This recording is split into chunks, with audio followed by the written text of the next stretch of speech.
was on medication so they could get away with things like sexual abuse, pictures,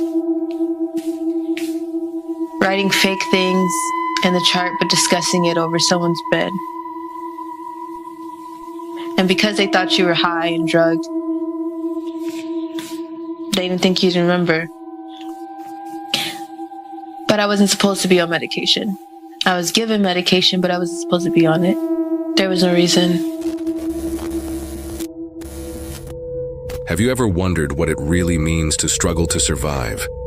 I have, every single day of my life. I never imagined I would end up working for the rich and famous. Back then, I was just a broken guy, stuck in a life that felt like a trap with no way out. 3 part-time jobs barely kept me going. In the morning, I served coffee in a chaotic bar. In the afternoon, I stocked shelves at the supermarket. And in the evening, I drove my broken car, delivering packages in neighborhoods where the luxury made my stomach turn. It was an endless fight, a war against time, hunger, and poverty. Every penny I earned disappeared in an instant. Rent, tuition, a piece of bread. And I'm not exaggerating. Once I had to count dirty coins to afford a sandwich. The shame of that moment scarred me. I felt like I was sinking deeper into a black hole with no way out. I thought it was all there was, that this was my life. No dreams, no opportunities, just surviving. But life is cruel, and when you least expect it, it throws you into a game you never asked for.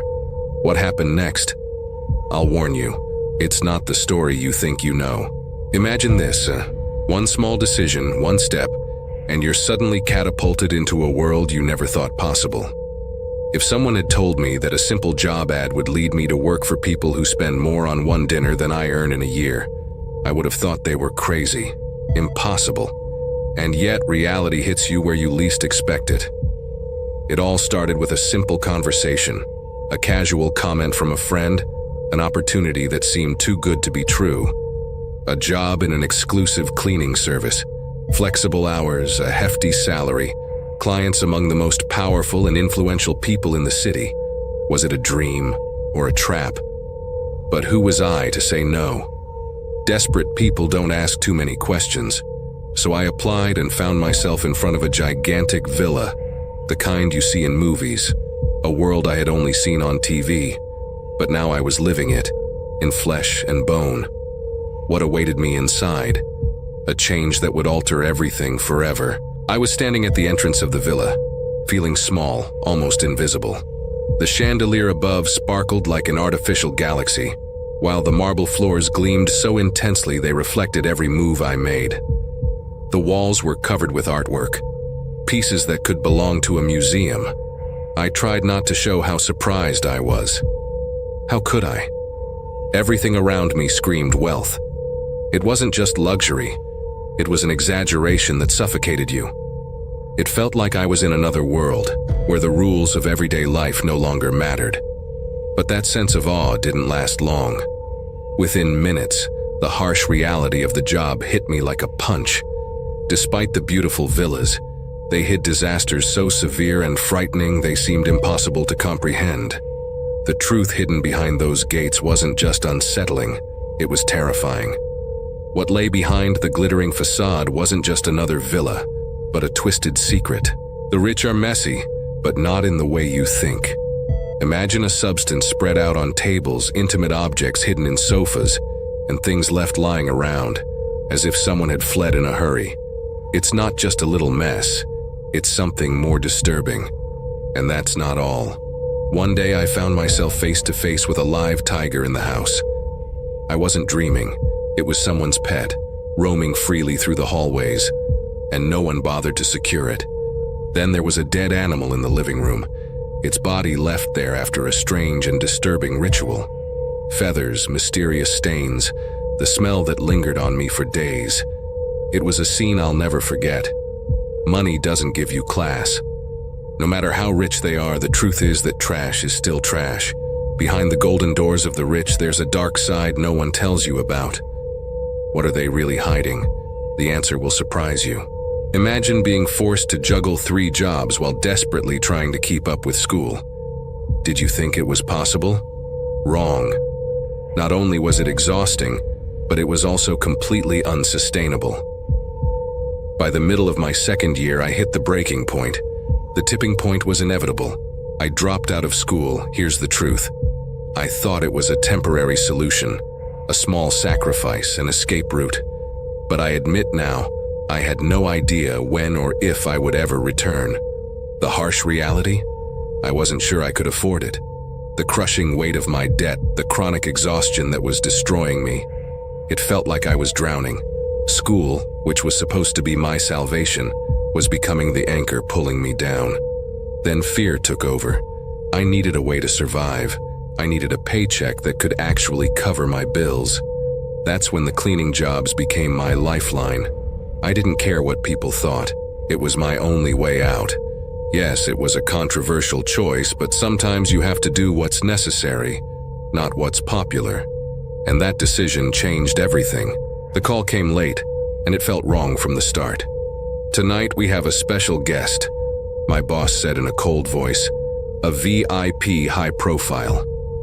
VIP jobs meant a lot of money, but they also meant more dangers, more security, more rules, and a secrecy that always made me uneasy. But I couldn't refuse. The money was too tempting. Then he sent me the address. My stomach tightened.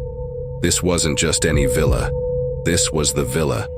The kind of place everyone talks about but no one dares approach. Just the name sent chills down my spine. Driving up that winding driveway, I felt out of place. My old car seemed pathetic next to the rows of luxury vehicles. Ferraris, Bentleys, Rolls-Royces. All worth more than anything I could ever imagine. And there it was, the mansion. An enormous fortress of glass and steel, towering over the city like it was watching me.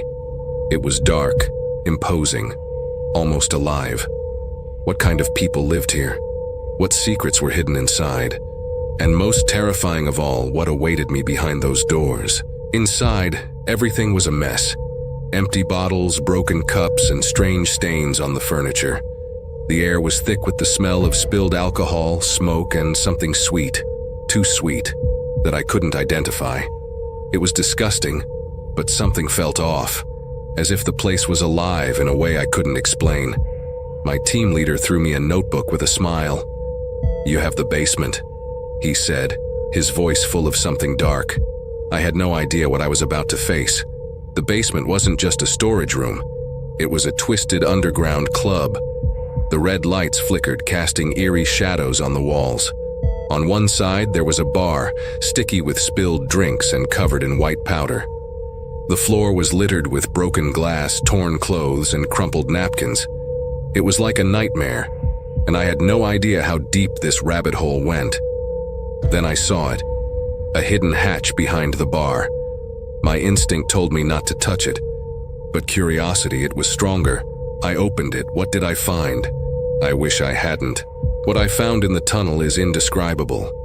A narrow passage that descended into total darkness, as if I was entering a nightmare with no way out. With every step I took, the air grew colder and more humid, as if I were being swallowed by an evil presence, ready to consume me. My mind screamed, but my body was irresistibly drawn toward the end. At the end, my eyes fixed on a black metal door. My heart pounded, but the desire to discover what was behind it was stronger. With a nervous breath, I opened it. Inside, the scene that unfolded before my eyes was horrifying. Immense shelves, filled with vacuum-sealed bags. Each bag, labeled with names that made no sense, contained something horrific. Flesh. But not just any flesh. Pink, gray, deformed, and unrecognizable, as if it belonged to another world. Then one of the bags opened on its own, and inside, a human hand, pale and twisted. Fear paralyzed me. I was realizing I had just uncovered a secret that was meant to stay buried in the darkness. But now, it was too late to turn back. That night didn't leave me in peace. A message from my boss chilled my blood.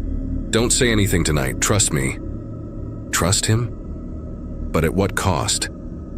Silence is dangerous, and soon I realized I wasn't alone. A black SUV parked immobile was always outside my apartment. Who was inside? Who was watching me? As I looked over my shoulder, I understood.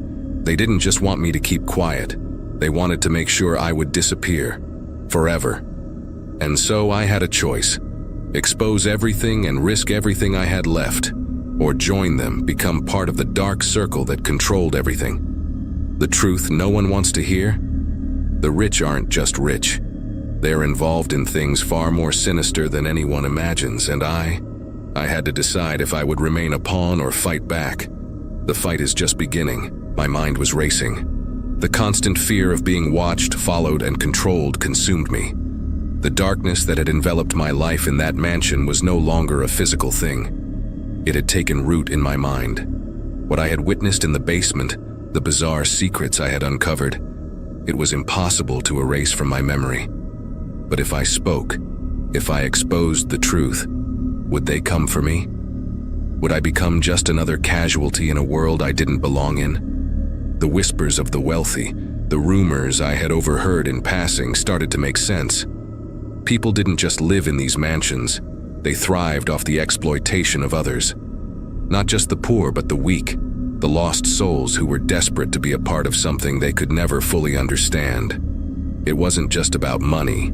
It was about power, control, and fear. I couldn't be a part of this. I couldn't stay silent, no matter what the consequences were.